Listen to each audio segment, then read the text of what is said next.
इस बात का होता है कि आज ईमान वाले को परवाह नहीं है, उसे फिक्र नहीं है मौत की, उसे ये एहसास नहीं रहा कि मुझे अल्लाह के पास जाना है, मुंह दिखाना है, किए का हिसाब देना है।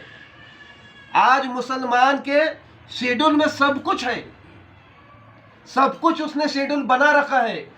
5 साल का मुस्तकबिल उसने बना रखा है, 10 साल का मुस्तकबिल बना रखा है, बुढ़ापे की तैयारी कर रखा है। सब बात का उसके टाइम टेबल में सब बात लिखा हुआ है।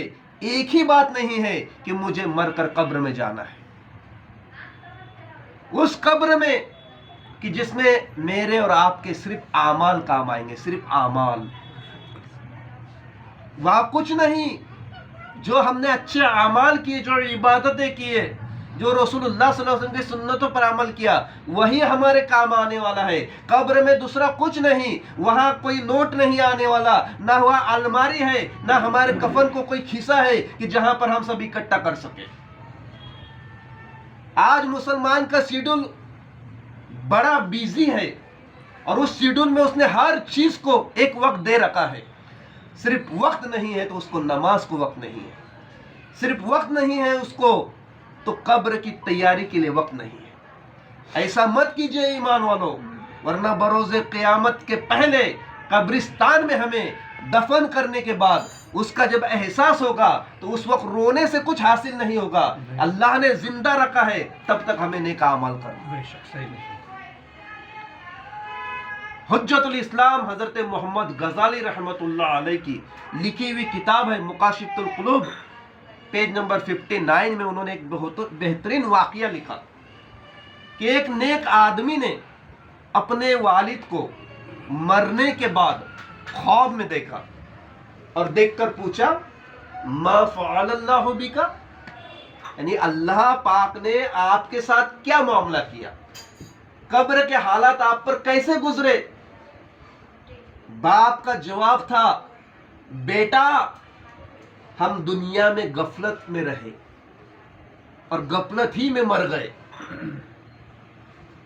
ऐ मेरे बेटा, मैं नसीहत करता हूं कि हम तो गफलत में रहे, गफलत ही में हमें मौत आ गई, लेकिन तुम कभी अल्लाह रसूल के मामले में गफलत ना करना।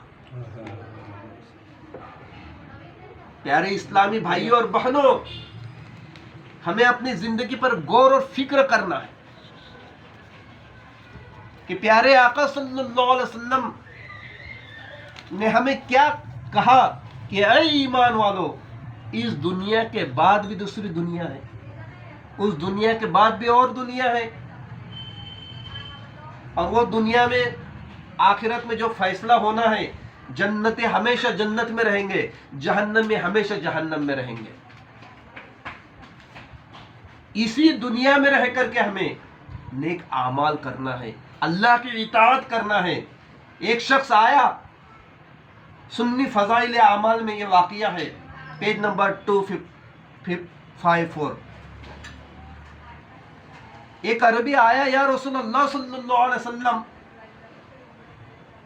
मुझे कोई ऐसा अमल बताइए कि मेरा मुकाम जन्नत में हो। जन्नत 8 किस्म की है और सबसे बेहतरीन जन्नत कौन सी है? जन्नतुल फिरदौस।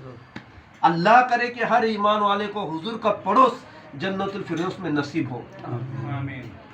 या रसूल अल्लाह, ऐसा अमल बताइए कि मुझे जन्नत नसीब हो जाए। मेरे प्यारे आका ने बहुत बड़ा अमल नहीं बताया, बहुत आसान अमल बताया। अरे अल्लाह के बंदे, अल्लाह की इबादत कर, अल्लाह की जात में किसी को शरीक न कर, नमाज की पाबंदी कर और ज़कात दे, इंशाअल्लाह ताला तेरा मुकाम जन्नतुल फिरदौस में मेरे करीब होगा। पता ये चला कि आका के पड़ोस चाहिए, जन्नतुल फिरदौस चाहिए, ये तो अल्लाह के फजल करम से मिलने वाला है। लेकिन रसूलुल्लाह ने एक रास्ता बताया, तो अल्लाह की इबादत कर और अल्लाह की जात में किसी को शरीक न कर। अल्लाह जैसा कोई दूसरा अल्लाह नहीं है। और नमाज की पाबंदी कर, अल्लाह ने दिया तो ज़कात दे, इंशाअल्लाह ताला तेरा हश्र जन्नत में होगा। عمل کوئی بہت بھاری